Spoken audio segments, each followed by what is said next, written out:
அப்பெல்லாம் பாத்தீங்கன்னா வீட்டுக்கு ஒரு சைக்கிள் நின்னாவே வந்து கௌரவமா பார்க்கப்பட்டுச்சுங்க. அப்ப பாத்தீங்கன்னா நம்ம சின்ன வயசுல ஸ்கூல் படிக்கும்போது எவனாவது ஒரு பையன் வந்து சைக்கிள்ல வந்துட்டானா, டேய் இவன் பெரிய பணக்காரனா இருப்பான் போல அப்படின்னு சொல்லி நம்ம யோசிச்ச காலகட்டம்லாம். இப்ப லோன் எல்லாம் கிடைக்குதுன்னு சொல்லி காரெல்லாம் வாங்கிடுறோம். கார் ஓட்ட தெரியுதோ இல்லையோ கார் வாங்கி வச்சிடறோம். இன்னையும் நான் சேர்த்துதாங்க சொல்றேன்.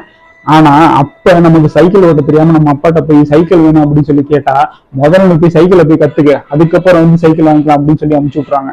சைக்கிளே இல்லாம எப்பரா சைக்கிள் கத்துக்கிறது அப்படின்னு யோசிச்சா அப்பதாங்க அந்த சைக்கிள் வாடகை சைக்கிள் கடை அப்படின்னு சொல்லி ஒண்ணு இருந்துச்சுங்க. அந்த இப்பயும் இருக்கு. உலக அதிசயமா ஏதாவது 1-2 ஊர்ல வந்து வாடகை சைக்கிள் கடை இருக்குங்க. அப்படி இன்னமும் உங்க ஊர்ல சைக்கிள் கடை இருந்துச்சுன்னா கமெண்ட்ல சொல்லுங்க, நம்ம தெரிஞ்சுப்போம். அப்ப பாத்தீங்கன்னா 1 மணி நேரத்துக்கு 50 பைசா, ஒரு ரூபா அப்படின்னு சொல்லி சைக்கிள் வாடகைக்கு விட்டுக்கிட்டு இருந்தாங்க. அது மட்டும் இல்லாம இப்ப அந்த கடையில பாத்தீங்கன்னா ஒரு கிழவனோ கிளவியோ உட்காந்துருப்பாங்க. நம்ம போய் நின்னா, என்ன தம்பி வாடகைக்கு சைக்கிள் வேணுமா, சரி அவங்க டைரி இருக்கு, அவங்க டைரியில பாத்தீங்கன்னா உன் பேரையும் டைம் எழுதிருப்போம் அப்படின்னு சொல்லுவாங்க. நம்மால என்ன பண்ணுவான், 10-20 போனான்னு பாத்தீங்கன்னு வச்சுக்கோங்க, 10-20 சைக்கிள் எடுத்தாங்கன்னா 10-20 எழுத மாட்டான், 10 எழுதுவான். ஒரு 10 நிமிஷம் எக்ஸ்ட்ரா நம்ம ஓட்டிடலாம் அப்படின்னு சொல்லி ஒரு ஆசையோட வெளிப்பாடு தான் இந்த மாதிரி விஷயத்த பண்ணுவோம். அந்த மாதிரி சைக்கிள் எடுத்துருப்போம். அது மட்டும் இல்லாம நம்ம சைக்கிள் அதுல ஒரு நம்பர் இருக்கும். நம்ம அந்த சைக்கிள் வந்து நியூமராலஜி இப்படி தாங்க எடுப்போம். இப்ப நமக்கு ஒரு 7ஆம் நம்பர் சைக்கிள் வேணும் அப்படின்னு சொல்லி தேவைப்பட்டுச்சுன்னா நம்ம கேட்போம், 7ஆம் நம்பர் சைக்கிள் எங்கண்ணா அப்படின்னு சொல்லி. அந்த சைக்கிள் நான் வரலப்பா அப்படின்னு சொன்னா மற்ற சைக்கிள் எடுத்துட்டு போக மாட்டாங்க. அந்த சைக்கிள் எப்ப வருதோ அது வரைக்கும் காத்திருந்து அந்த சைக்கிள் எடுத்துட்டு போவோம். அது மட்டும் இல்லாம அந்த சைக்கிளை விடும்போது வாடகை கொடுக்கறதுல செம்ம காமெடி நடக்குங்க. வாடகைக்கு காசு கேட்டா என்ன பண்ணுவோம், என் பேர் தெரிஞ்ச ஃப்ரெண்டு பேரை சொல்லியோ இல்ல தெரிஞ்ச சொந்தக்காரன் பேரை சொல்லி அவங்கள்ட்ட காசு வாங்கின்னு சொல்லிட்டு தச்சு ஓடி வந்துருவாங்க.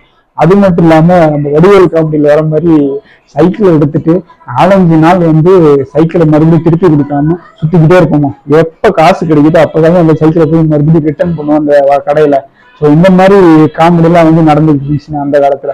அது மட்டும் இல்லாம பாத்தீங்கன்னா நம்ம பையன் எவனாவது வந்து தப்பி தவறி செகண்ட்ஸ்ல ஒரு சைக்கிள் எடுத்துட்டான்னு வச்சுக்கோங்க, அந்த சைக்கிளை துடைக்கிறது என்ன, தேங்காய் எண்ணெய் போட்டு பாலிஷ் பண்றது என்ன, சால்ட் பேப்பர் எடுத்து அந்த வீல் எல்லாம் தொடச்சி பளிச்சுனாகிறது என்ன, அந்த மாதிரி தூங்கவே மாட்டாங்க. அந்த சைக்கிளை பத்தி ஏதாவது நினைச்சிட்டு படுத்து கிடப்பான். இந்த மாதிரி காலம்லாம் இருக்கு.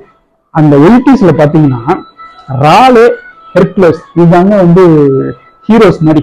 எப்படி நம்ம கமல் ரஜினி வந்து 80ஸ்ல கலக்கிட்டு இருந்தாங்க, அந்த மாதிரி ராலு ஹெர்குலஸ் தான் வந்து பொது கலக்கின ஒரு சைக்கிள்னு சொல்லப்படும். அது மாதிரி இல்லாம அட்லஸ் ஹீரோ சைக்கிள்லாம் பாத்தீங்கன்னா நம்ம விஜயகாந்த் சார், நம்ம ராமராஜன் சார், நம்ம சத்யராஜ் சார் மாதிரி அடுத்த வகையான ஹிட்டான சைக்கிள்ங்க அந்த காலத்துல. ஸோ இந்த மாதிரி சைக்கிள்கள் வளர்ந்துட்டு இருந்துச்சுங்க அந்த காலத்துல. ராபின் ஹுட் அப்படின்னு சொல்லி ஒரு சைக்கிள் இருந்துச்சுங்க.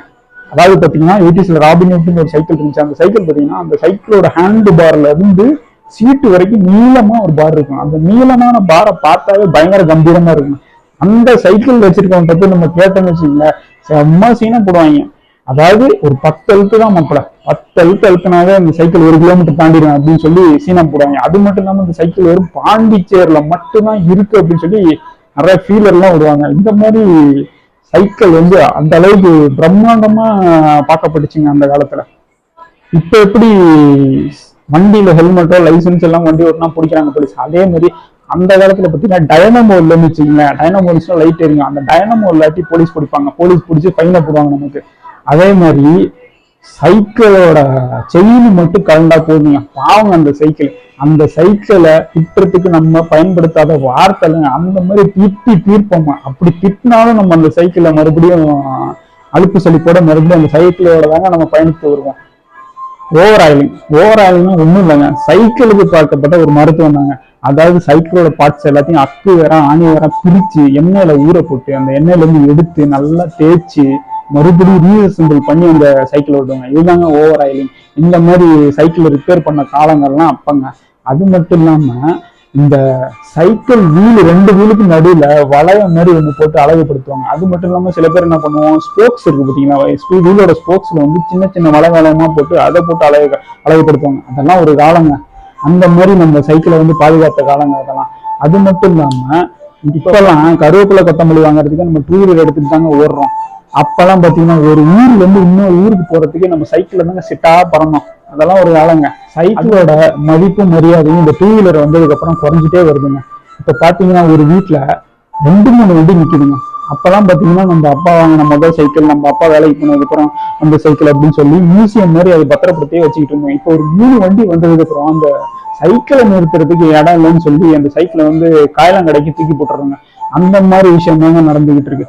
அது மட்டும் இல்லாம நம்ம ஊர்ல எவனா தப்பி தவிர இன்னமும் சைக்கிள் ஓட்டிக்கிட்டு இருந்தான்னு வச்சுக்கோங்களேன், அவன்கிட்ட போய் என்ன மாப்பிள்ள இன்னமும் சைக்கிளை ஓட்டிக்கிட்டு இருக்க, ஒரு வண்டி செகண்ட்ஸ் எல்லாம் வாங்கி தொலைது அப்படின்னு சொல்லி அவனோட மனசையும் வந்து மாத்திடுறாங்க. இந்த மாதிரி அவல நிலைமை தாங்க இப்போதைக்கு சைக்கிளுக்கான விஷயமா இருந்துகிட்டு இருக்கு. இப்பெல்லாம் பாத்தீங்கன்னா வாகனத்துக்கும் நமக்குமான சென்டிமெண்டலோ எமோஷனலோ பந்தமோ எதுவுமே கிடையாதுங்க. 2 வருஷத்துக்கு ஒரு வண்டியை நம்ம மாத்திக்கிட்டே இருக்கோங்க.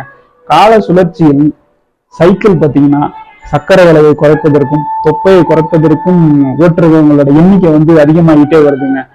சைக்கிளுக்கும் நமக்குமான பந்தம் பாலியத்தில் இருந்து இரண்டரை கலந்ததுங்க. எத்தனை யமகாக்கள் வந்தாலும் எத்தனை ராயல் என்ஃபீல்டுகள் வந்தாலும் நமக்கும் நம் உடலுக்கும் கொடுத்த புத்துணர்ச்சியும் எனர்ஜியும் கொடுத்த சைக்கிளை நம்மளால் மறக்க முடியுமாங்க? உங்கள் சைக்கிளை பற்றி உங்கள் நெஞ்சில் இருக்கும் நினைவுகளை தட்டி விடுங்கள் கமெண்டில். இந்த காணொலியை பார்த்ததற்கு என்னோட நன்றி.